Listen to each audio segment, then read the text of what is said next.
remain the most formidable expeditionary force in the world. But the U.S. Navy is at a crossroads. Extended deployments, inadequate maintenance, huge cost overruns, delayed shipbuilding, failed audits, subpar housing, and sadly, record high suicide rates are systemic failures that have gone unaddressed for far too long. And frankly, this is unacceptable. Admiral Bull Halsey put it best: all problems become smaller if you don't dodge them, but confront them.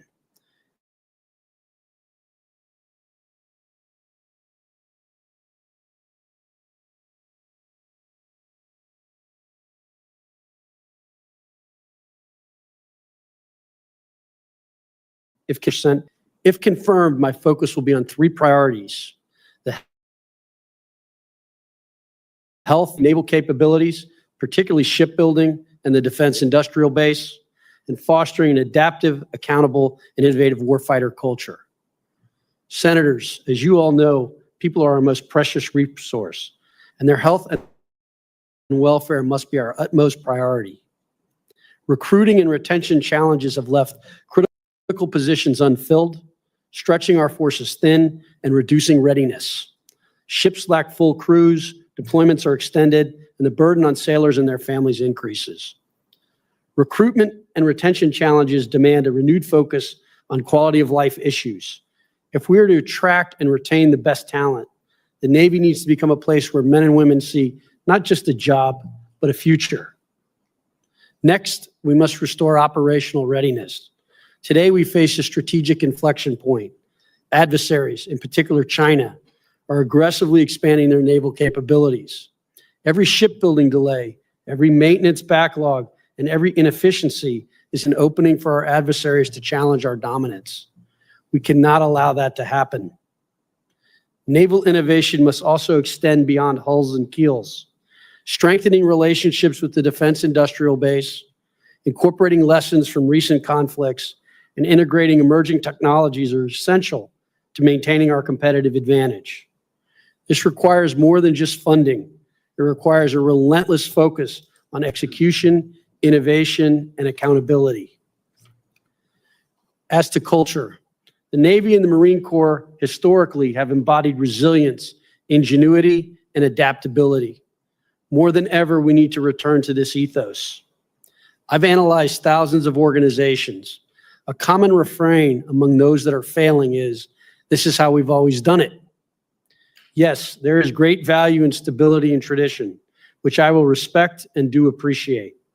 But when it suffocates adaptability, innovation, collaboration, and trust, it erodes an organization's ability to win. I understand that some may question why a businessman who did not wear the uniform should lead the Navy. I respect that concern. The Navy and the Marine Corps already possess extraordinary operational expertise within their ranks. My role is to utilize that expertise and strengthen it, to step outside the status quo and take decisive action with a results-oriented approach. I do recognize the critical importance of working closely with Congress, and particularly this committee. As my father who served often reminded me, freedom isn't free.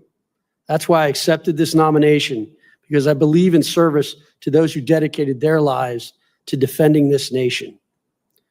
Senators, if confirmed, it is my pledge to support our sailors and Marines and ensure we remain the premier maritime force in the world. Thank you, and I look forward to your questions. Thank you very much. First of all, Mr. Phelan, there are standard questions which this committee is required to ask you and which you are required to answer. So let's begin with that. Have you adhered to applicable laws and regulations governing conflicts of interest? Yes, sir. Have you assumed any duties or taken any actions that would appear to presume the outcome of the confirmation process? No, sir. Exercising our legislative and oversight responsibilities makes it important that this committee, its subcommittees, and other appropriate committees of Congress receive testimony, briefings, reports, records, and other information from the executive branch on a timely basis. Do you agree, if confirmed, to appear and testify before this committee when requested? Yes, sir.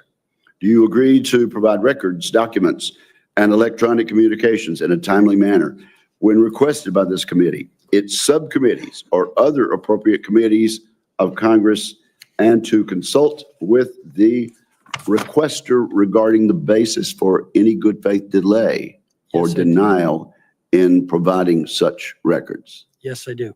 Will you ensure that your staff complies with deadlines established by this committee for the production of reports, records, and other information, including timely responding to hearing questions for the record? Yes, sir. And there may be questions for the record today because we will have rounds of only 5 minutes. Will you cooperate in providing witnesses and briefers in response to congressional requests? Yes. Will those witnesses and briefers be protected from reprisal for their testimony or briefings? Yes. Here endeth the required questions.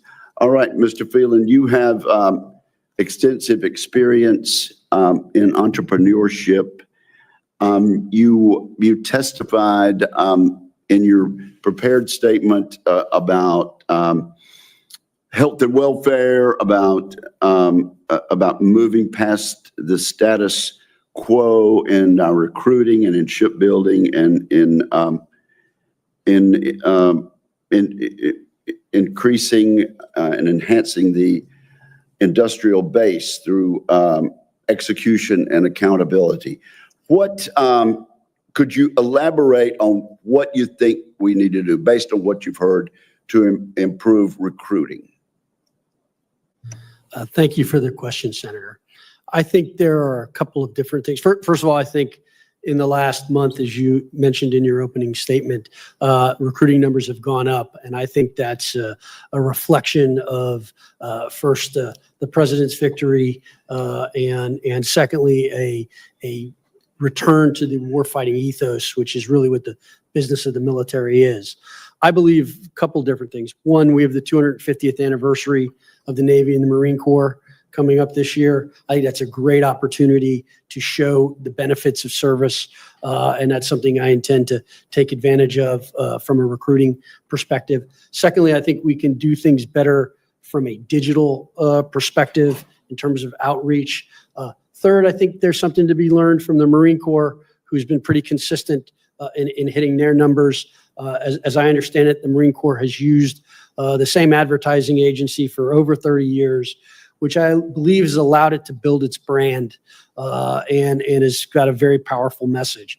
So I think that's something else we need to focus on is the marketing and showing the benefit of serving and what a great opportunity that is for young people and what they get by serving.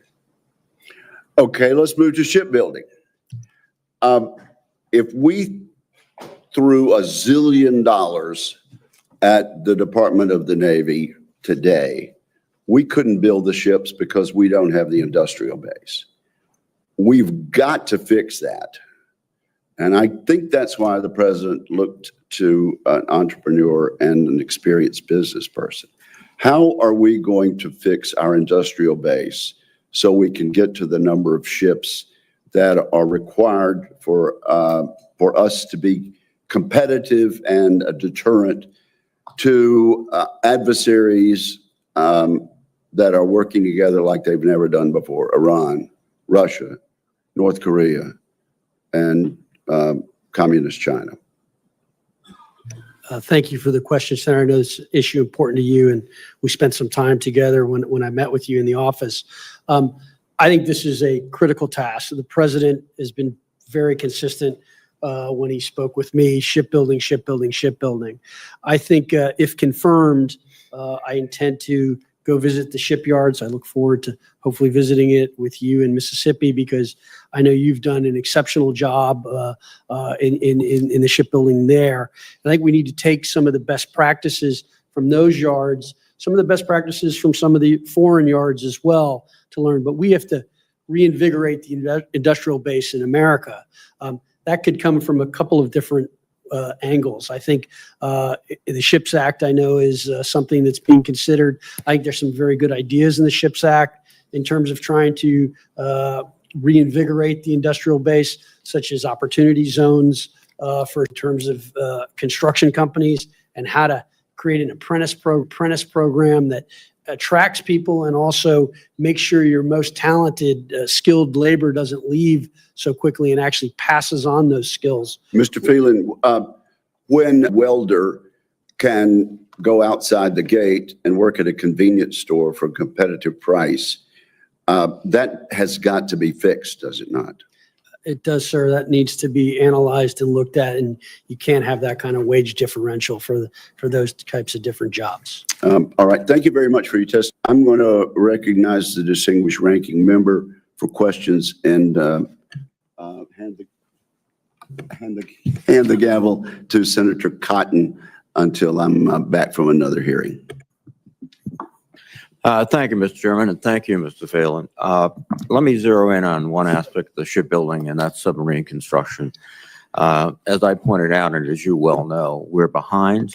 And in addition to being behind, we've already made commitments to Australia to provide attack submarines, and that increases the demand on the system. Fortunately, we've been trying to increase funding for submarine construction. I must commend the chairman for his effort to include $5 billion. But let me just ask you, how do you evaluate the importance of submarine, not only the Navy, but the national defense? And how do you propose to secure sufficient funds to get us back on track? Thank you for the question, Ranking Member Reed. I appreciated the time we spent talking about this for sure. Look, I think it's the Columbia submarine program is incredibly important.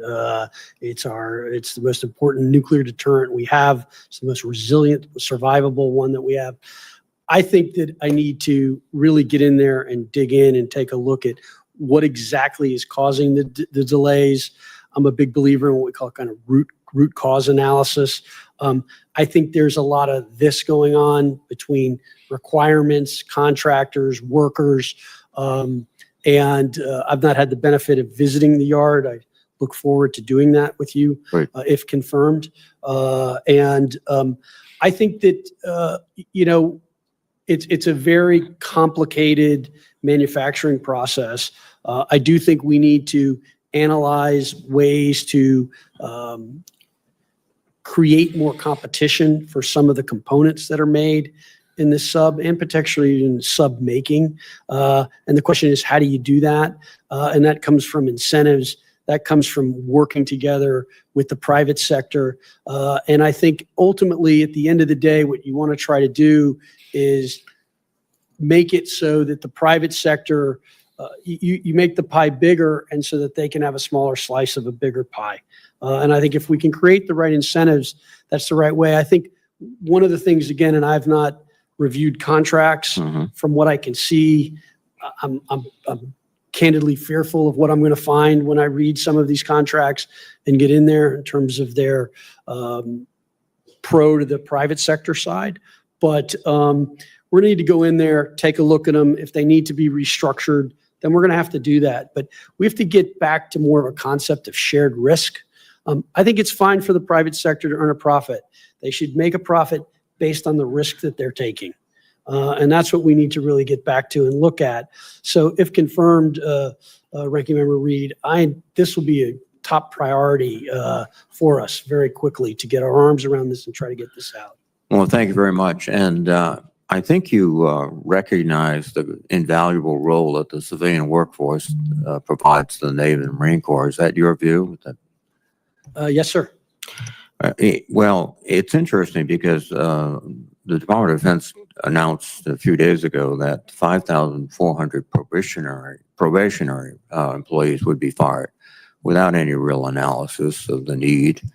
But more troubling is the declaration that there'll be an eventual 5 to 8% reduction, which works out to about 70+ thousand people. And I don't know if you're aware of this, but Section 129A of Title 10 requires that no federal a civilian workforce employee can be fired unless the Secretary quotes, I'm quoting now, unless the Secretary conducts an appropriate analysis of the impacts of such reductions on workload, military force structural lethality, readiness, operational effectiveness, stress on the military force, and fully burdened course. So the simple question is, do you intend to follow the law as you pursue these reductions? Thanks for the question, Senator. If confirmed, I will follow all laws, all lawful orders that we get. I am not privy to the actual cuts that have occurred. I've just read what's been in the paper as it relates to it. I do think the shipbuilding force is critical. I don't know if we have labor shortages. I suspect in certain yards we do. And, if confirmed, I will sit down with the Secretary of Defense and the President and very quickly talk about that, because I know that is a key priority for the President, is ensuring that our shipbuilding is done and taken care of. And frankly, finally, will you make available the documentation that the Department of Defense must have to justify these firings? I'm sorry, say that again, Senator. Would you commit to the committee to make available to us the documentation of all the criteria that I've listed in the statute so that we can confirm that such a review has been conducted? I will, Senator, I will follow all laws that exist. I assume you guys get that documentation. Thank you very much. Thank you. Senator Fisher. Thank you, Senator Cotton. It's nice to see you here today, Mr. Phelan, and welcome to your friends and family for being here with you. I appreciate you putting yourself forward to serve your country in this capacity. Mr. Phelan, in your advanced policy questions to the committee, you stated, quote, "If confirmed, I will ensure the department complies with existing statutory requirements to continue funding development of the nuclear sea launch cruise missile," unquote. Do you stand by that statement, yes or no? Senator, I think the nuclear sea launch cruise missile is a very important program. I have not been read in on the briefings on that, but I know it is a critical component to our defense. And will you follow those statutory requirements? Yes, I will. Thank you, sir. To follow up on the shipbuilding part that's been discussed by the chairman, the Strategic Posture Commission recommended the establishment of additional shipyards dedicated to nuclear-powered ships and submarines. If confirmed, would you be open to exploring that option? Yes, I would, Senator. I think it's a very important part of our strategic focus. Thank you. What we've learned from the war in Ukraine is that the United States Defense Industrial Base was not equipped to scale up production rates of munitions for these modern conflicts. Is it your view that the United States must further increase munition production capacity? Yes, Senator. I think we're at a critical shortage, and we have far too much dependence on one facility. Do you have any initial thoughts that you can share with us about steps that maybe you would be taking to ensure that the Navy has the munition stockpiles that are required to meet the needs of the combatant commanders? Yes, Senator. I think, as you know, we are short munitions, as we've seen.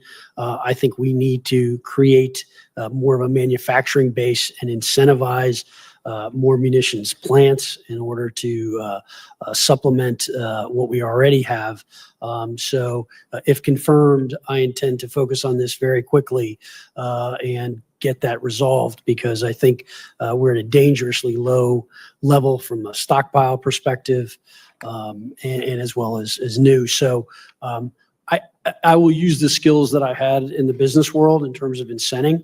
And I think a lot of that also comes with working with you and the committee and the Congress, because we do need to send signals to the private sector to incentivize them to build these plants to get going. So ordering and giving them a contract to build, I think, will be critical. And I'd like to believe we should be able to create a win-win between the private sector and for the taxpayer of the United States. You mentioned contracts with the shipbuilding too, to be able to do a review of those contracts. to make sure that there are incentives, that private companies can make profits with that. You mentioned contracts again now. Would you look at that as well, in depth on current contracts that we have with regards to our munitions, and if maybe what we're looking at here are roadblocks in being able to move ahead with being able to provide these munitions? Thank you for the question, Senator. Yes, I intend to sit down day one, and we are going to go through every contract that we have and understand what exactly they say and what flexibility they do or do not give us, what contract needs to change or not change, and why. I intend to do the same thing as it relates to an audit. I need to understand why the Navy cannot pass an audit. The Marine Corps has done it 2 years running now. They deserve a lot of credit for that. I think that's a great thing.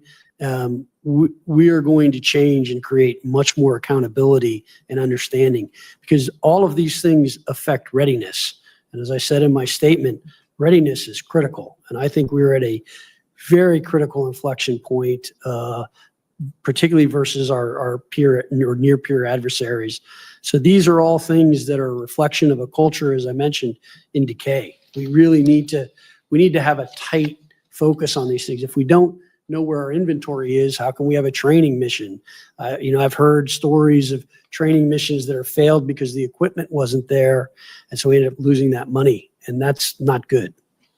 Thank you very much, sir. Thank you, Senator Cotton. Senator Shaheen. Good morning, Mr. Phelan. Congratulations on your nomination. Welcome to your family and your friends who are here with you. Last week, Secretary Hegseth issued a memo to the Defense Department, which we've referenced already, but it asked the services and the Joint Staff for proposals to cut the defense budget by 8% every year for the next 5 years. The memo provides a handful of exemptions, including for the Virginia-class submarine program and military construction in the Indo-Pacific only. It does not provide an exemption for our country's maritime industrial base. And I'm actually concerned that Secretary Hegseth may not be aware of the work that the Navy is doing to modernize our public shipyards. It's something that we discussed when you were kind enough to meet with me.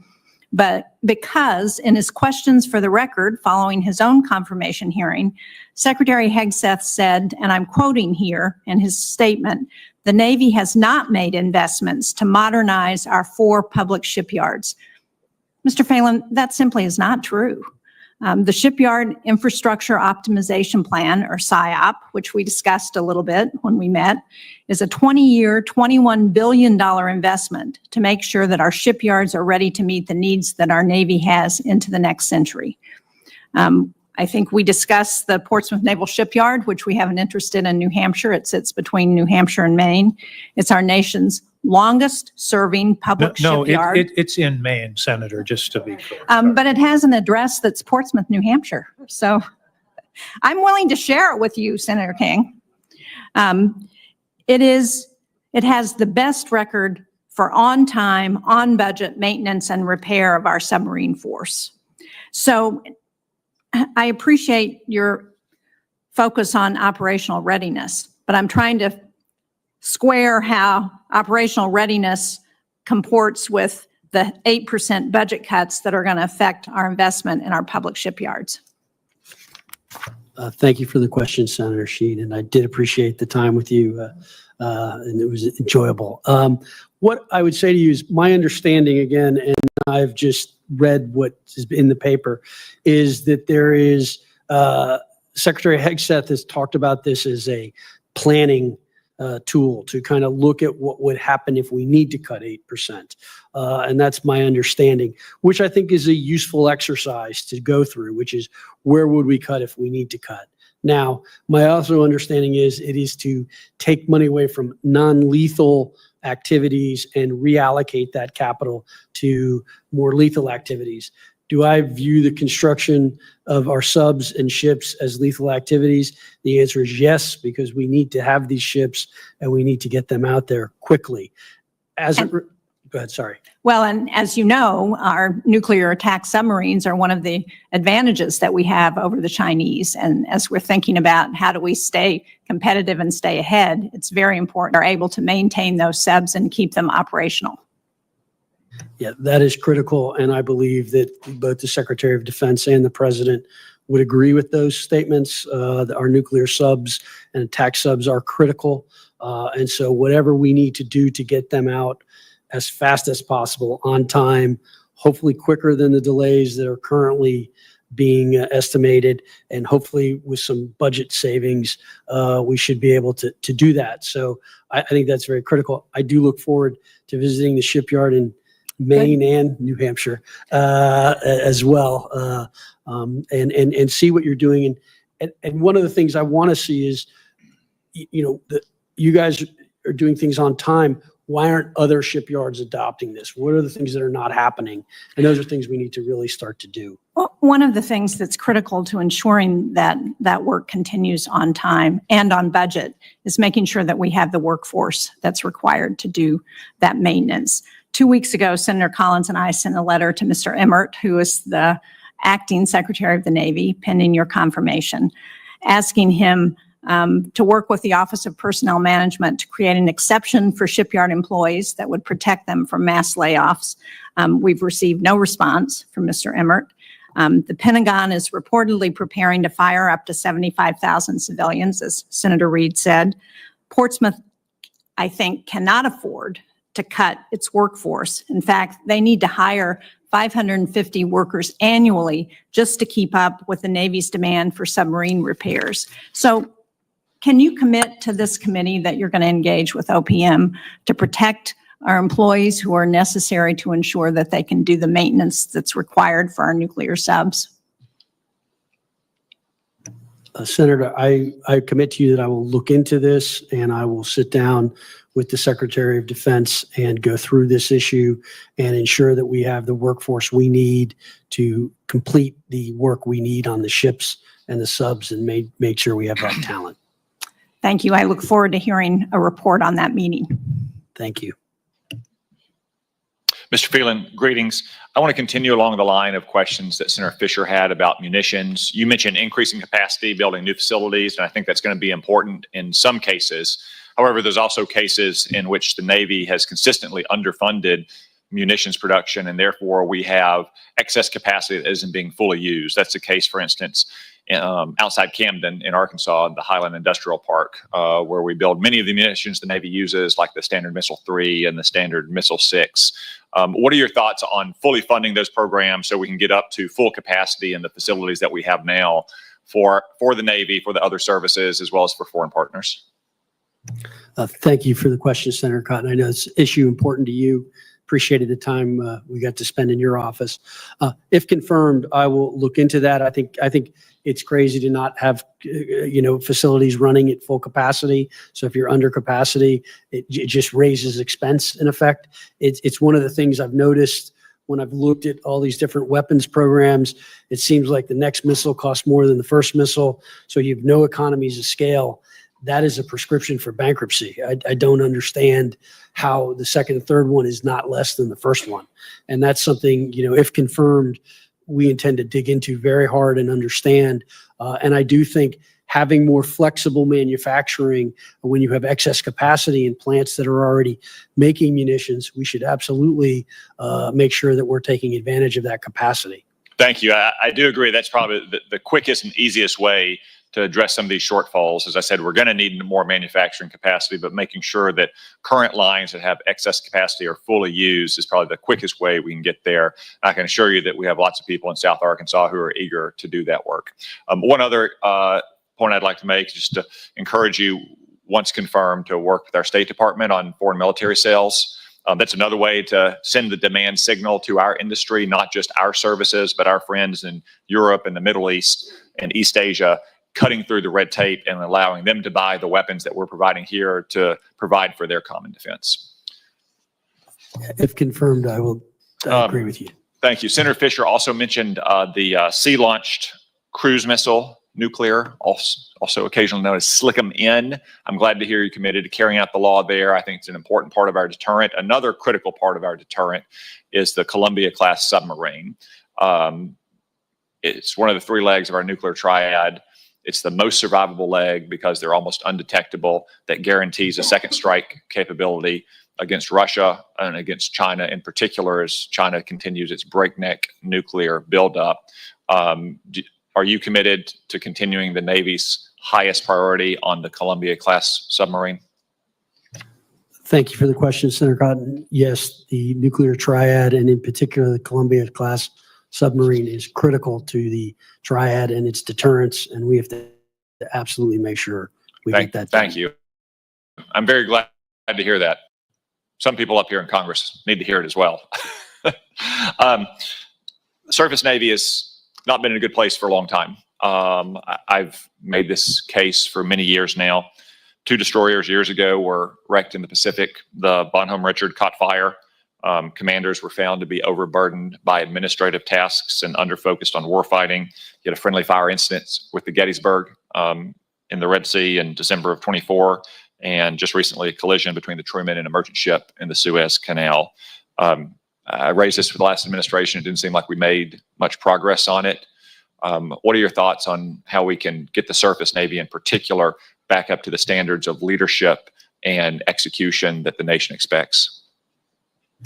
Thank you for the question. I did read the study that you helped commission in 2021, and I think one of the captains mentioned compliance-centered warfare versus warfighter-centered warfare. This comes back to the kind of culture issues that I mentioned, which is I think that we've lost some of the adaptability, some of the accountability, some of making sure that people are doing their jobs and those who are being promoted are the right ones. And so I think there's also a lot of pressure on these captains and these commanders today because we're undermanned, and that puts pressure on the entire force, which is very difficult. So I think this comes back to recruiting. I think it comes back to retention. I think it's making sure that we promote the best. These people are operating huge assets that are very, very valuable. And so we need to make sure they have the skills and that they have the requisite capabilities around them to execute on this. So if confirmed, I will focus on this relentlessly, and I would hope that we would not have any more issues like that at all. Thank you. Senator King. Thank you, Mr. Chairman. I love your focus on maintenance. I have a half facetious but half serious suggestion. We should benchmark our availability of our ships against Maersk and Carnival Cruise Lines. If they had the low availability that we have, they'd been out of business a long time ago. And you understand that when you have an enormous capital asset, it should be used. Every minute that it's not used is penalizing the taxpayers and also diminishing the effectiveness of the Navy. So I hope that you'll really focus on that and see, and I'd like to see the metrics over a period of years of time in dry dock versus availability. So I take it that that's going to be a significant focus of your work. Thank you for the question, Senator King, and I did enjoy our time together. I jokingly say that President Trump has texted me numerous times, very late at night, sometimes after 1 a.m, of rusty ships or ships in a yard, asking me what am I doing about it, and I've told him I'm not confirmed yet and have not been able to do anything about it, but I will be very focused on it. So I view it as a critical issue, as you and I do, and I think your idea about benchmarking versus some of those other private sector companies is a very good idea, and understanding how they keep these things running is very important. I know under a prior secretary, before they used Southwest Airlines to come in to help with our planes and getting more efficient. So I think there's a lot of best practices to be shared across the two.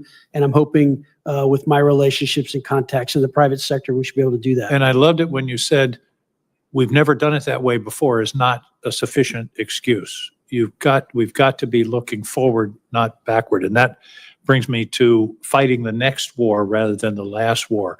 There are 2 areas we have fallen behind in, and I believe have been very damaging to national security and our deterrent. One is directed energy, the other is hypersonics.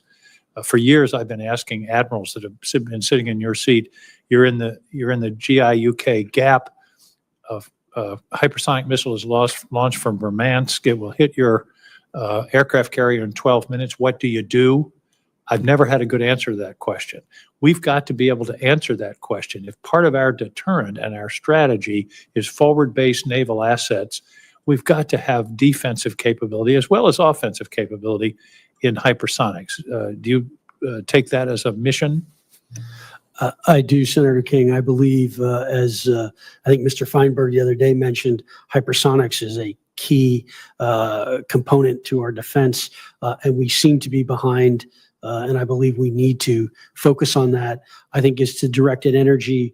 You and I spoke about this when we met. I believe that recently the Navy executed a successful directed energy defense against drones in the Red Sea. I think it was the Helios program, which was very effective. I think it's a very smart way to deter drone attacks. Using $2 million missiles to take out $30,000 drones is not a model that's going to survive. Not very businesslike. No. And the directed energy, I think, is about 50 cents a shot once you have the device there. And I do appreciate that finally the Preble and the Helios system are in the Red Sea. It's taken an awfully long time. So that's one I hope you'll follow up on. The next major surface combatant is called DDX. It's a successor to the DDG, which is being built now in Mississippi and in Maine. By the way, I want to invite you both to the ill-named Portsmouth Naval Shipyard and to Bath Iron Works, where the DDGs are built. There was in our legislation, we talked about it fostering a collaborative relationship between the Navy and the two major shipyards that build DDGs on the DDX design, so that it's designed and is buildable. One of the problems is design is separated and then you go to build it and it's very, very expensive. I hope you will commit to continuing that collaborative relationship and actually stepping it up, because I understand it has faltered to some extent. Thank you for the question, Senator King. If confirmed, I look forward to visiting Maine and New Hampshire with you. Yes, I think I'm very focused on that. I think understanding, I've been trying to spend as much time trying to understand how the whole process works. I read a book about how the B-2 bomber was designed by 12 people. And I believe when I met with Senator Ernst, she had mentioned to me that I believe on one ship we have 800 people designing a ship. So I don't know how you build something with 800 people. It just adds to requirements. Well, mission creep. Collaboration between the Navy and the shipbuilders, I think, would bear fruit for the taxpayers as well as the buildability of the ship and the time to getting there. Thank you very much. Workforce in shipbuilding, I wanted to talk about. Believe it or not, parking and childcare are issues in workforce, and that's something. It doesn't sound like it would be a Navy project to build a parking garage or a childcare center, but that's absolutely necessary in order to maintain the workforce in the shipbuilding and the economy that we're in today. I hope that's something you'll attend to. Yeah, as I mentioned in my opening statement, quality of life issues are something we need to focus on. And if confirmed, I will certainly look into that. That's it. Thank you very much, Mr. Phelan. Thank you for your testimony. Thank you for your willingness to serve your country. Senator Ernst. Thank you, Mr. Chair. And good morning, Mr. Phelan. I want to start by welcoming you, saying thank you for stepping up for this position, and to your family as well. Thank you so much. Now, we've talked about this, but I've long been committed to cutting waste in Washington, D.C., and even the areas that are very, very important to me, like the Department of Defense and the Navy as well. They are no exception. So the Department of the Navy receives about 30% or a little more of the defense budget, but there's a lot of financial mismanagement, and we have audit failures that are persisting there. So what reforms will you implement to ensure budget accountability and financial transparency throughout the Department of the Navy? Thank you for the question, Senator Ernst. I know that's a topic important to you, and I appreciated the time we spent in your office. I think, as I mentioned, in the private sector, if you fail an audit, two things happen. You either go to jail or you get fired. And so I think you need to fix it very fast. What I don't currently know, and I've gotten two different answers as I was getting kind of preparatory briefs, is some have said we have the systems in place to tell us where everything is, and others have told me we've got 3 more fleet commands to get done. So I don't know the answer. Okay. I will get the answer if confirmed and get to it very quickly. I think it's, candidly, we should be embarrassed that we cannot pass these things and that we don't know where they are. That's important. And it's little things that you don't do that start to become big problems later. And so I suspect that financial sorts of management, financial discipline are just not viewed as that important throughout the Navy, and it's always that they'll get the money. And I think that just needs to change. That's a culture change. That's a shift. I think we need to be more transparent, more communicative, and if confirmed, I will sit down and very quickly we will get our arms around when we will get this done. I know that Congress and the committees authorized us to meet an audit by 2028. My question is if we have all these systems in, why can't it happen this year? I've not gotten that answer, but I promise you I will, and you will hear directly from me and straight from me if we can't get there and the reasons why. And I will endeavor to get those fixed as quick as possible. I appreciate that. And I just want to take a moment and get on my soapbox about being very wise about some of our acquisitions. We've talked about the acquisitions process, but I want to remind everybody that we all need to participate in exercising a little more thoughtfulness when it comes to our taxpayer dollars. The Navy procured a number of littoral combat ships years ago when I was first coming into the United States Senate. The Navy didn't want them, the Navy didn't need them, and yet the primes, the Congress, everybody said you're going to have them. So we ran into a number of issues with those. Many of them they're just unusable. So they have been mothballed already. We spent billions and billions and billions of dollars on ships we didn't need, can't survive. What a waste. That money could have been poured into other systems that we're talking about today. But I also want to remind you that we need to think about the future fight. It's not necessarily all about the aircraft carriers and the destroyers. There are a lot of ways we can do intelligence gathering and using other platforms, autonomous vehicles, and we need to think about technology as we move forward too. So we don't have to rely solely on these ginormous prime systems that are out there. So with that, and just very little time remaining, we do still have a lot of personnel and workforce challenges, but also the supply chain struggles, which have left many of our ships in waiting for critical spare parts and maintenance. We have about a $1.8 billion backlog of deferred maintenance. What are your thoughts on getting to those backlogs? How can we reduce that? Thank you for the question, Senator. Look, important, very important problem we have that we need to get focused on very quickly. I think in terms of understanding the maintenance backlogs and the issues, again, I need to get in there and go take a look and understand what's happening and why.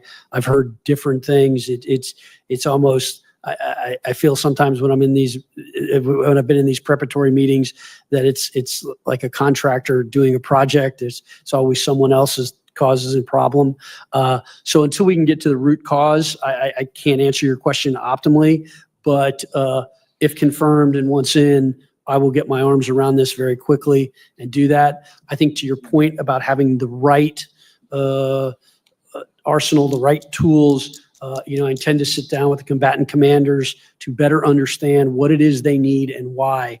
I think there are a lot of learning lessons from the recent conflict.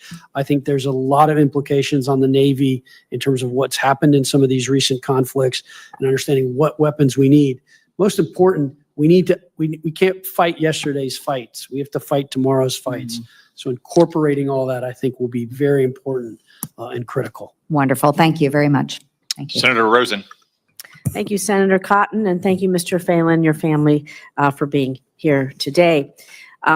As we discussed in our meeting, Nevada is proud to host Naval Air Station Fallon, home to Top Gun and our nation's premier area carrier air wing, and our Navy SEAL training centers.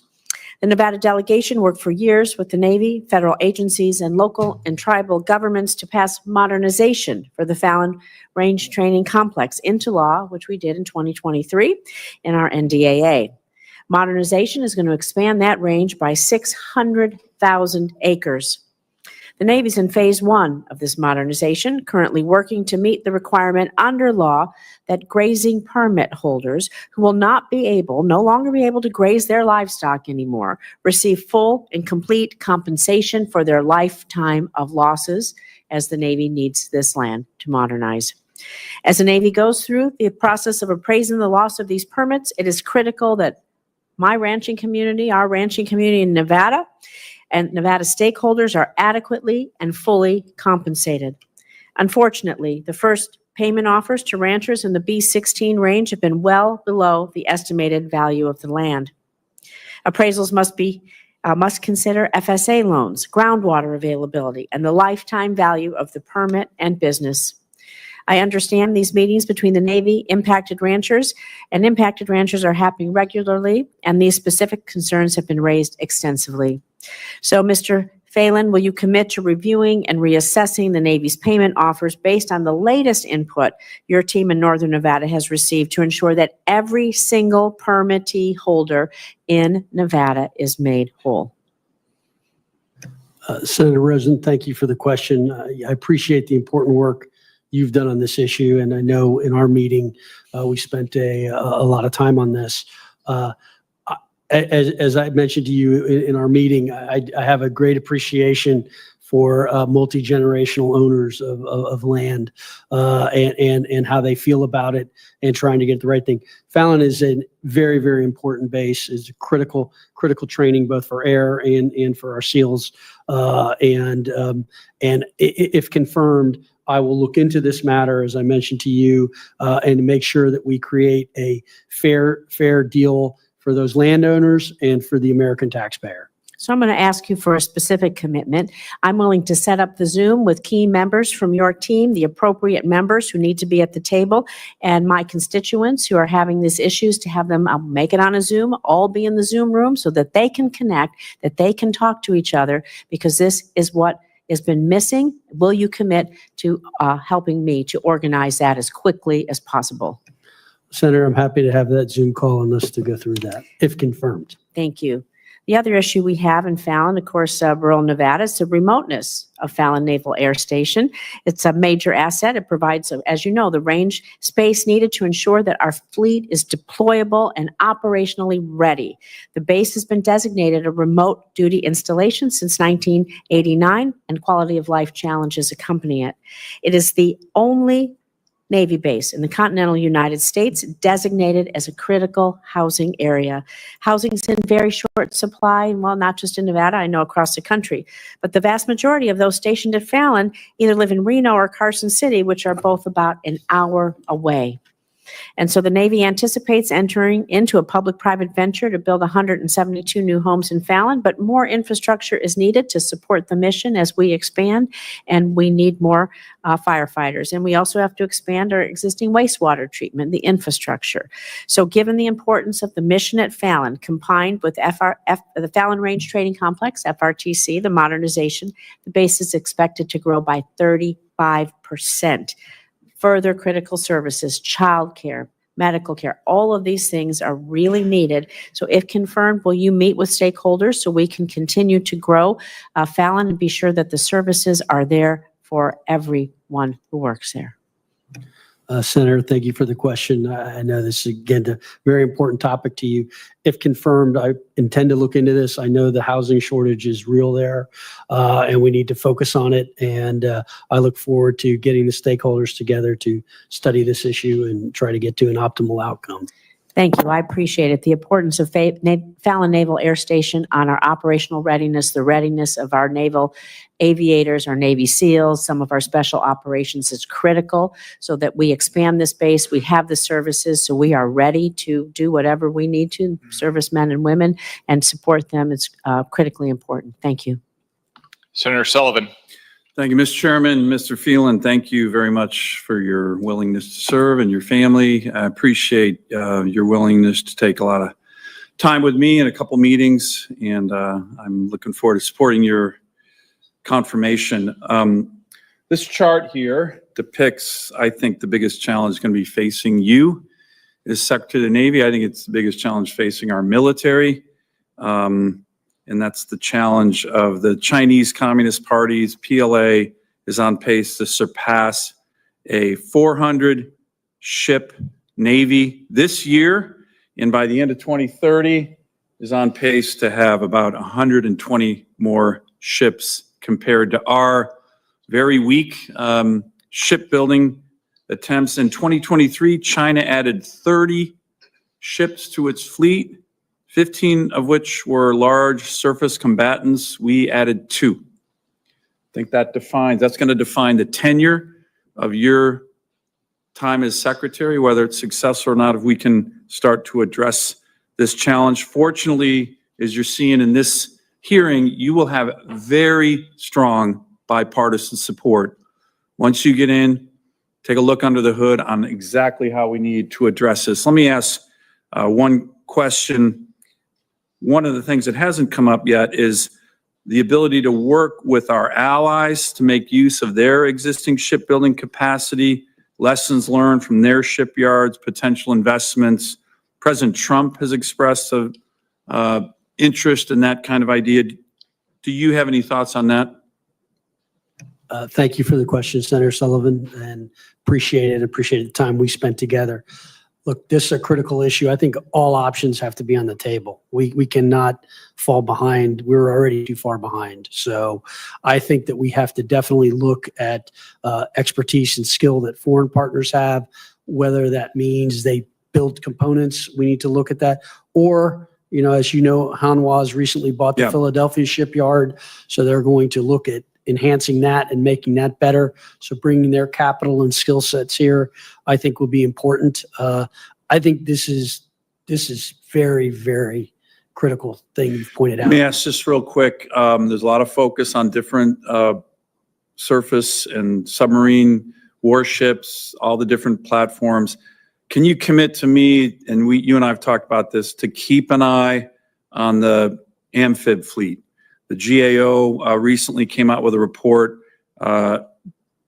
saying the readiness in the amphib fleet is in a dismal state. Less than half of all the ships in our amphib fleet, including 4 of the 9 big deck amphibs, are not deployable. Can you work with me and this committee on that very important issue? As you know, we got in the law a couple of years ago, an amendment of mine saying a minimum of 31 amphibs, 10 big deck amphibs. The last Secretary of the Navy literally ignored that. I'd like to get your commitment to work with me so the Marine Corps can have 3 MU ARGs to deploy around the world, which is a huge force capability for the United States. Thank you, Senator. I know this question and issue is very important to you. I'm glad you raised it. Yes, I will look into this and work with you on this. And I know this committee's passed it and it's a law, and we need to try to meet that. Thank you. Let me, the ranking member mentioned Marine Corps force design. That's an innovative approach the Marines have taken. I think some of us believe that there's been too much combat capability cut out of the Marine Corps. Can you work with me in this committee on making sure that we have a proper balance on innovation with regard to the Marine Corps, but not getting rid of so much amphib and Marine Corps combat capability? And also, the Marines had previously looked at a UDP program. They have one in Norway for cold weather training. They looked at that in Alaska. Can you work with me on doing that as well in terms of the overall focus on Marine Corps force design? Yes, Senator, I look forward to working with you on that. Finally, I won't disappoint my colleagues here on the committee. Can I get that next slide. Mr. Phelan, I want to make sure you get a commitment to come to Alaska with me and see the great military up there. Not a lot of Navy and Marines, but a lot of Air Force and Army. Can I get your commitment? Yes, I look forward to it. Senator. So right now, Alaska's on the front lines of great power competition. This is a slide I've been showing. The Russians, the Chinese are doing bear bomber runs, naval joint task forces, strategic bomber task forces in our AIDAs, in our EEZ. I mean, we're getting this. We had 2 Russian bear bomber runs just 2 weeks ago in 48 hours. The ability to address this is challenged by our infrastructure there, both naval and aviation. The NORTHCOM commander and INDOPACOM commander, in response to this, which they say are going to continue, recently said they believe that this very strategic Navy base out here, Adak, Alaska, sub-base, surface warship base, and a naval aviation base with huge fuel storage should be reopened to help address this increasing threat to our northern territory. Can I get your commitment to work with me on that? Yes, Senator, I know it's an important issue and I think it's worth looking at, and I intend to work with you on it and also talk with the combatant commanders and particularly Admiral Paparo on this if confirmed, and look forward to Great. learning more about it. Thank you. Thank you, Mr. Chairman. Mr. Chairman, I wanted to correct the record. I misspoke earlier. The USS Preble is not in the Red Sea. It's in Japan. It should be in the Red Sea, but it's in Japan. Thank you. Senator Peters. Thank you, Senator Scott. Mr. Phelan, congratulations on your nomination to serve as the Secretary of the Navy. And I'm certainly happy that we were able to meet before this hearing and discuss a few of my concerns and focus areas for the Navy. And I certainly enjoyed learning about your priorities as well moving forward. During our meeting, we discussed, if you recall, at length, contracting delays, skilled personnel shortages, and overspending related to shipbuilding. And as you know, the Constellation class frigate contract was awarded in 2020 during President Trump's first term. Unfortunately, it's experiencing delays with an expected delivery date of 2029 instead of 2026. And now, while some of this delay was certainly caused by industry, unfortunately, a good portion of that blame can be squarely put on the Navy. So my question for you, sir, is if confirmed, how will you collaborate with Congress and industry to ensure timely delivery and sustainment, specifically of the Constellation class frigate? Thank you, Senator Peters, for the question, and I did enjoy our time together. This program is a mess, what it looks like. If confirmed, I plan to dig into this very quickly and understand the issues, and we'll come back to this committee very fast with the knowledge that we have as soon as we get to the root cause of the problem. Most of what I've seen it's come from what I've read.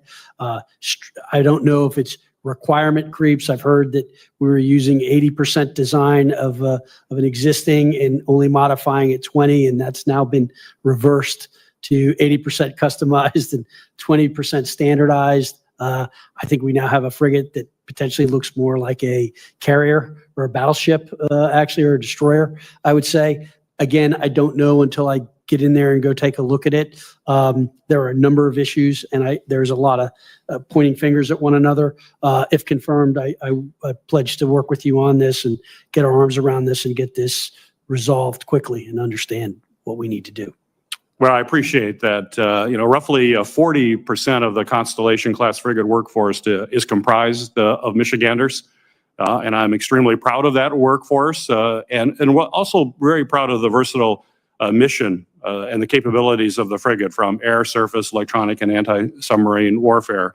So, but my question for you, sir, is if confirmed, do I have your commitment to support the Constellation class frigate program? Got to work through all of these challenges, but as a long-term cornerstone of the fleet due to the critical role that it will play in those various domains? Thank you for the question, Senator. As I said, I will look at this and work both with the Secretary of Defense and the Deputy Secretary of Defense to understand all of the programs we have and how they all fit and how this important program fits in. And so once I've had an opportunity to do that, I look forward to coming back to you to discuss it. Very good. I appreciate that. Mr. Phelan, in 2023, then Secretary of Navy Carlos del Toro announced a new maritime strategic plan to conduct national whole-of-government efforts to transform U.S. and allied naval and commercial maritime power. The Michigan Maritime Manufacturing Initiative was formally launched at that time within the Maritime Strategy Strategic Plan. And through the initiative, the Department of Defense is implementing pipelines and programs targeted to meeting the Navy's demand signal for thousands of new workers that will be necessary for this and jobs across my state as well as all across the Great Lakes region. So my question for you is, how do you plan on using the submarine industrial-based funding to partner with states like Michigan, who are industrial states and manufacturing states, particularly precision manufacturing, that can play a key role in addressing supply chain and workforce challenges in this highly technical field? Thank you, Senator, for the question. Look, I think Michigan has a great tradition of manufacturing and industrial capability. I think that we need to look across the country to find the appropriate expertise and skill set and workers to do what is a highly complex manufacturing process. The fact that some of those skills already reside there is obviously an advantage and an important advantage. So if confirmed, I will look into that. And this is, as I said before, an utmost priority is making sure that we can ensure that our subs are done on time and on budget. Right. Thank you. Thank you, Mr. Phelan. Thank you, Mr. Chairman. Thank you. All right, Mr. Phelan, let me just ask a couple questions. First off, can we put up we have a picture. I just want to get your reaction. I don't know if you've seen this picture yet. This was the USS Dewey, the Singapore last week. How does it make you feel?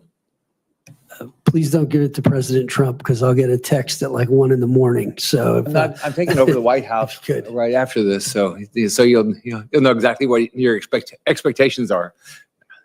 yeah, I think that's it's terrible. I think they should be ashamed. I mean, would you want to go on that No. ship?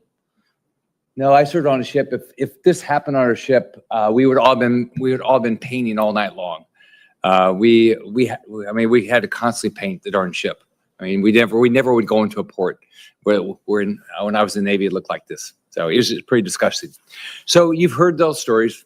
We don't have enough ships. We can't build ships. We're not building the right ships. Recruiting's bad. Retention's bad. Maintenance is bad. So give me, what's your pitch? What's your, so you're a business guy. You've dealt with troubled companies before. And so how would you do it? Thanks for the question. Look, it's very complicated because this is a huge organization that's very complex with a lot of tradition in it.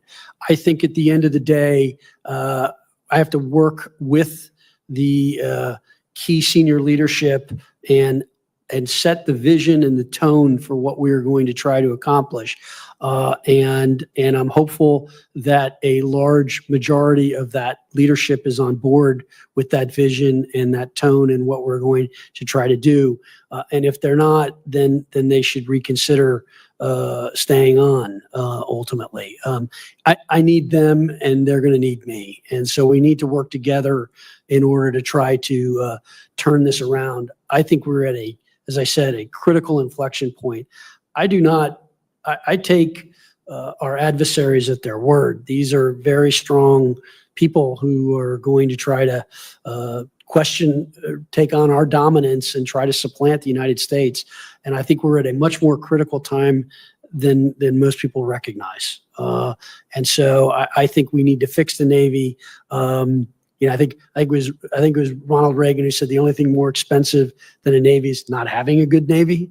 And I believe that's actually right. So I think it's basically setting the proper vision, setting the proper benchmarks, key performance indicators, and then creating the appropriate feedback loops to make sure we're getting those done and having the right team to do it. And we've done this before with many companies.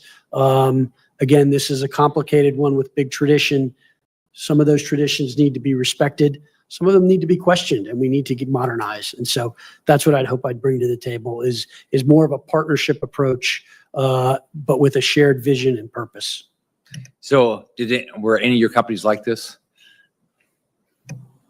I've dealt not with the company this size, but I've dealt with companies that had a lot of complications and that needed to be changed quickly. All right, thank you. Senator Warren. Thank you very much, Mr. Chairman. So congratulations on your nomination, Mr. Phelan. Let's talk about efficiency at the Defense Department. Last year, the Navy asked for $260 billion to buy everything from ships to night vision goggles. One reason it costs so much, big defense contractors slip restrictions into their contracts that deny sailors access to technical data they need to maintain or repair equipment, even equipment that the Navy owns. So I want to give you an example. The Navy's littoral combat ships are designed to operate close to shore, to hunt mines, and to sink submarines. But this ship has been bogged down with maintenance issues. And when something breaks, sailors are not allowed to make repairs themselves because Lockheed Martin and General Dynamics don't let them have access to the necessary data and materials. So what does the Navy do? The Navy has to fly contractors out to these ships, which ProPublica found, quote, adds millions of dollars in travel costs and often delays missions. So, Mr. Phelan, these kinds of extra costs and delays to fly contractors to the Pacific to fix minor repairs, are they an efficient use of taxpayer dollars? Does not sound like it to me, Senator. I'm glad to hear that. Let me give you another example. The Government Accountability Office found that fuel tank level indicators were improperly calibrated on the USS Fort Lauderdale, built by Huntington Ingalls. Now, it seems like an easy fix, right? You just go in and recalibrate these things. The Navy's technicians were denied the information they needed to do that. So every time they had to recalibrate the indicators, the Navy had to fly out one of the contractor's technicians. Mr. Phelan, does this sound like does not being able to maintain and important ship parts put the Navy's readiness at risk? It sounds like it, Senator. And I think, as I mentioned earlier, these contracts are something that really need to be reviewed and better understood. And I think that if confirmed, that's something I intend to do, is focus on that. And I appreciate that, Mr. Phelan, but I want to see more than just reviewed here. Sailors need to be able to rely on their equipment, and that means being able to maintain their own equipment. But from fiber optic navigation lights to cranes that deploy search and rescue boats, sailors do not have the right to repair their own equipment, thanks to defense contractors who want to squeeze more money out of the military. Many people on this committee, both sides, Democrats and Republicans, understand the risk here. Chairman Wicker released a report last year showing DOD, quote, consistently underperforms in procuring data rights, and pointed to the lack of technical data as a factor that, quote, inevitably leads to reduced training and readiness. Mr. Phelan, can we count on you to advance the Navy's right to repair its own equipment? Thank you for the question, Senator. I know this is an issue very important to you. As I said, it is something that I intend to study and look at. And what I'd commit to you is, let me come back to you and look at this and understand it, because it is a complicated issue. I am in agreement with a lot of the examples you've given do not make sense to me, but I am not up to speed enough yet to give you that answer. But I will come back and see you and commit to that and look at this. And I appreciate that, but I just want to say right now, this makes me uneasy because there is so much pressure to continue to let these defense contractors take advantage of our service members who we waste, we waste taxpayer dollars, we delay missions, we actually put people at risk because we're not permitting basic right to repair. Technical data needs to be a must-have in acquisition contracts for the Navy. My service members' Right to Repair Act would make sure that the Navy and every other part of our military have fair access to the data rights and to the other materials that service members need to be able to repair their own equipment and keep themselves safe. Military right to repair has bipartisan support here in the Senate. I want to work with the administration. I want to work with my colleagues, and I want to work with you. We owe it to our taxpayers, and we owe it to the men and women in the field to get this straightened out. What's happening right now is fundamentally wrong, and we can put a stop to it. I Thank you. apologize for going over, Mr. Chair. Thank you very much, Senator. And Senator Banks is next. Thank you, Mr. Chairman, and congratulations, Mr. Phelan. You have been nominated to my dream job, the Secretary of the Navy. And I don't think in my lifetime it's ever been more important that we have a leader like you to make the Navy great again, make it strong again. It's especially important to me because I wore the uniform and served as a Navy Reserve officer for 10 years. And I wanted to ask you from the outset, have you thought a lot about the importance of the reserves and making sure that the Navy Reserves remains a strong component of the United States Navy? Have you given a lot of thought to that and how important it is and what you can do to strengthen it and make it even better? Thank you, Senator Banks, for the question. I know it's an important issue to you, and I enjoyed spending time with you in your office. I think the reserves are something we need to really look at and strengthen and make better. I think it's kind of, what I've heard, again, not in there, it's that the reserves are kind of an afterthought a little bit today in today's Navy, and that's a mistake. And I think you've seen reserve forces used with great efficacy in the Marines and in some of the other service branches. And I think that's something to be looked at. And if confirmed, I look forward to working with you on that and getting some I ideas appreciate on your that. commitment to that. I deployed to Afghanistan as a Navy Reserve Supply Corps officer. The Navy Reserves gave me an opportunity a little bit later in life than typical military service to use skills that I had, experiences that I had to contribute, to wear the uniform, to serve my country, never thinking that I would give 20 years and retire, but that avenue to service is what the Navy Reserves, the reserve component, is all about. And I look forward to work. I appreciate your commitment to making sure that everyone in the Navy organization understands how valuable the reserves are and work together to strengthen it. The other thing that we talked about in my office and want to talk about today is the historic recruitment crisis in the United States Navy. In the over 50 years of an all-volunteer force, the Navy's missed the mark year after year under the last administration. The last administration had to lower standards to meet their recruitment goals. And I wonder if you thought about that. I mean, how can we get standards back to where they need to be to find the best and the brightest, the young leaders, whether enlisted or in the officer corps, to fix the recruitment crisis of the United States Navy? Thank you for the question, Senator. Look, I think it's critical that we have standards that are high and that we have people who can meet those standards.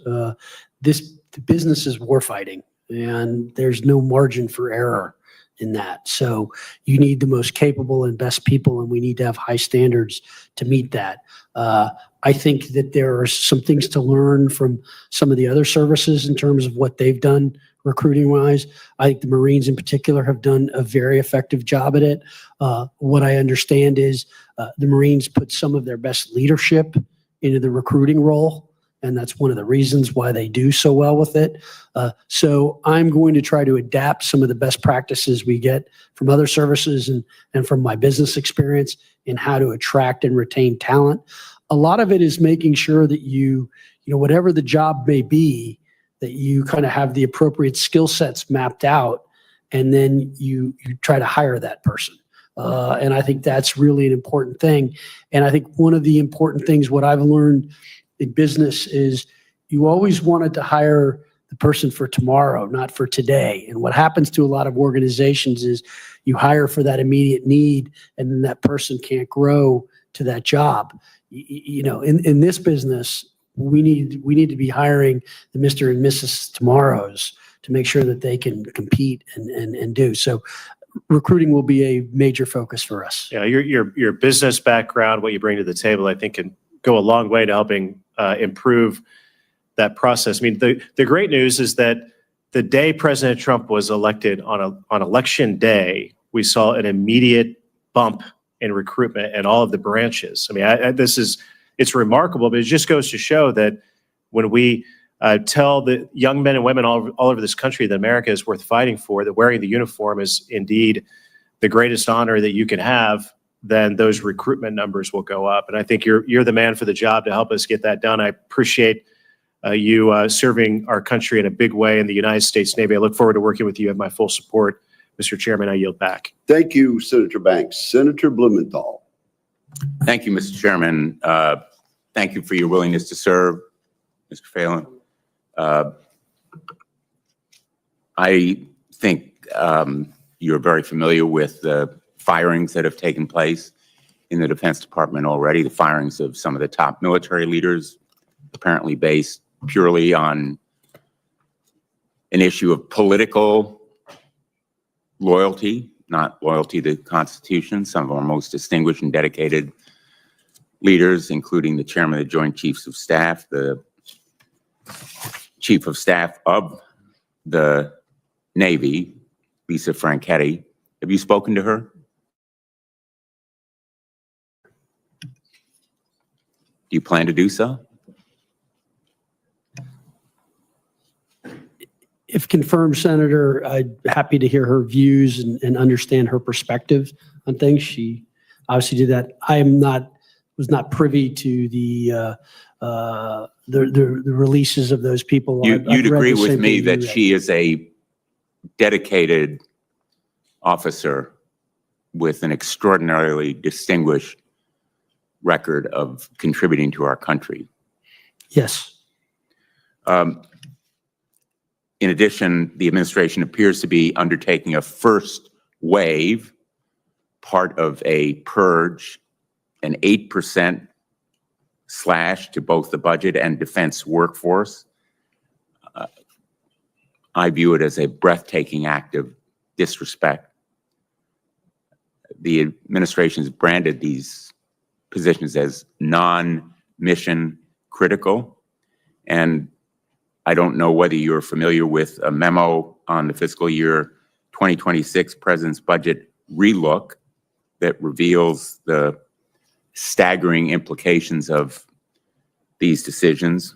Within its pages, somewhat buried, is a list of proposed reductions amounting to an 8% decimation of the existing FY26 budget estimate submission. It's a cut of $70 billion from the $876 billion defense budget.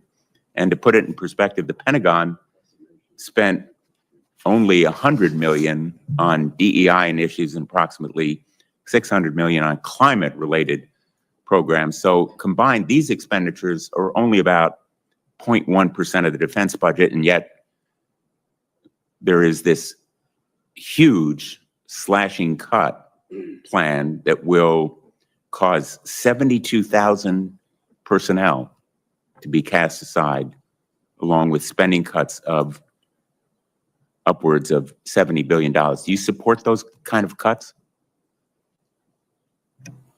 Thank you for the question, Senator. As I understand it, it is the budget, these proposed budget cuts were put in for planning purposes, and then to basically redirect assets from non-war fighting elements. That's why I'm asking you, do you support those cuts? Senator, I don't have enough familiarity with them to tell you whether I'd support them or not support them. Well, would you walk into a corporation, you've taken over many, and you've turned them around, knowing that already a decision had been made to slash your workforce by 10% indiscriminately across the board, and you had no say in that decision? Again, Senator, I'm not privy to how they got to their conclusions on this or what they did or what the criteria was. So it's difficult for me to comment on it. Well, would you walk into a situation in a deal, you've done many, you've turned around corporations where there was a 10% slash in workforce before you even started? Again, Senator, I don't, it's a hard question to answer because I think typically, I think that is probably a no. I don't think any expert business person in your line of work would do it. Would you agree with me that the concerns about politicization of our armed services are well-founded given the kind of firings that we've seen? Senator, I don't believe politicization should be in the military, and I don't believe those actions were politicization, but I don't know. Again, I wasn't part of them, and I've not had any discussions around them. Thank you. Thank you, Senator Blumenthal. Senator Kelly. Thank you, Mr. Chairman. Mr. Phelan, thank you for being willing to do this very important job. The Navy, in particular, means a lot to me. I spent 25 years on active duty in the United States Navy, one of the great fighting forces in the world. I understand earlier you mentioned my Ships for America Act. I appreciate that. Senator Young and I and House members are working on bringing back the U.S. Merchant Marine from its rather dismal state of about 80 ocean-going merchant vessels to something much larger than that. Our adversary on the oceans, China, has 5,500 ocean-going merchant ships. We have 80. We've got to rebuild this industry. It's a national security and economic security issue for us. So thank you for bringing it up. Look forward to getting your feedback on the legislation. But what I want to discuss now is something more specific, a weapon system called SLCM-N, the nuclear version of the submarine-launched cruise missile that is sort of being debated.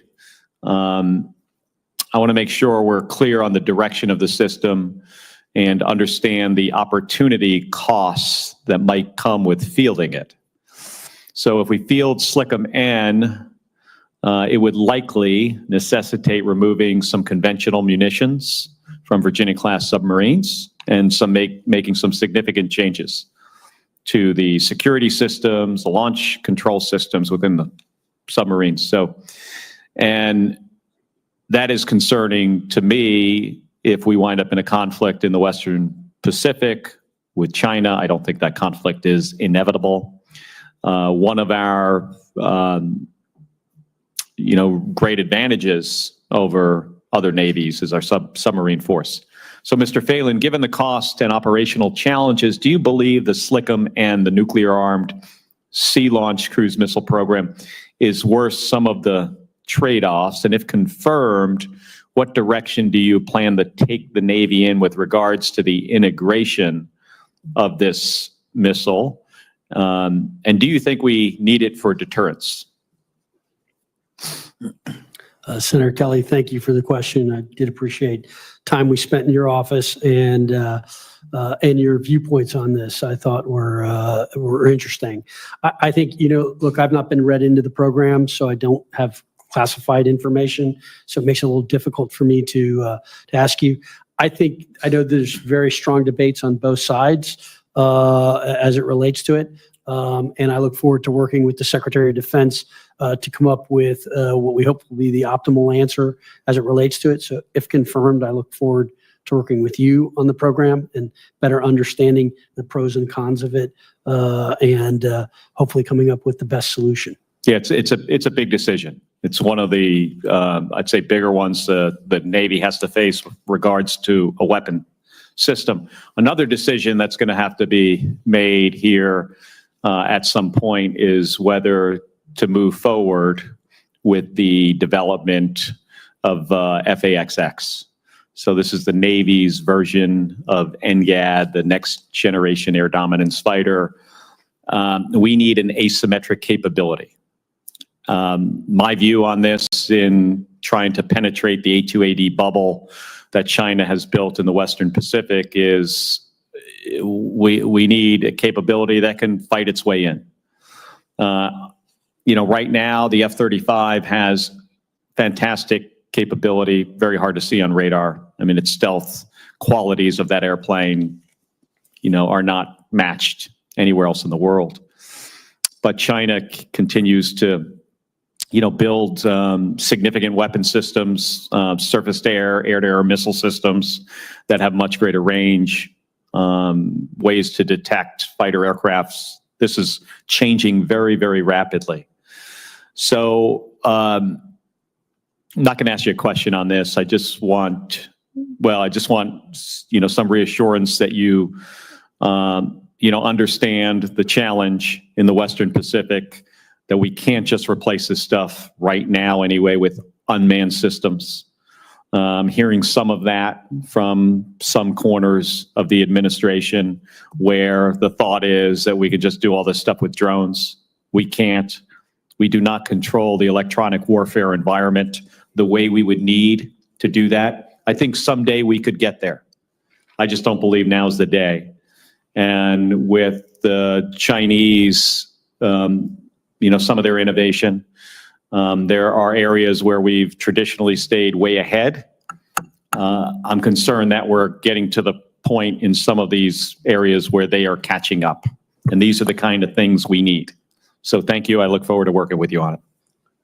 Thank you, Senator Kelly. No doubt Mr. Phelan is now quite aware of your views on this issue. And they make a lot of sense. Senator Hirono. Thank you, Mr. Chairman. Welcome to you and your family. I asked the following two foundational questions relevant to fitness to serve of every nominee before any of my committees. Since you became a legal adult, have you ever made unwanted requests for sexual favors or committed any verbal or physical harassment or assault of a sexual nature? No, Senator, I've not. Have you ever faced discipline or entered into a settlement relating to this kind of conduct? No, Senator, I've not. Mr. Phelan, I represent Hawaii, which is a locale for INDOPACOM. The largest AOR critical to our nation's defense.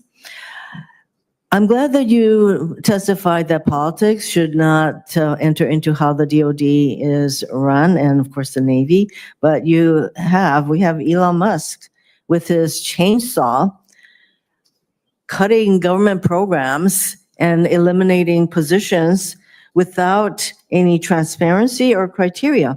Do you think this approach will hurt Navy strength and readiness? Thank you for the question, Senator Hirono. That is a yes or no answer, please. It's a hypothetical question. I don't actually know what DOJ is doing and how they're doing it. I'm not privy to that, so I can't really. Okay, that's kind answer of that amazing question. because you're going to lead the Navy, and not to insult you or anything, but I don't think you need a lot of information to conclude that a slash and burn approach to programs and personnel is the way to go. In 2021, a massive and devastating leak at the Red Hill fuel storage facility contaminated Oahu's drinking water. 93,000 people were affected. They had to move to hotels. Some of them left the state altogether. And it certainly hurt the military's reputation.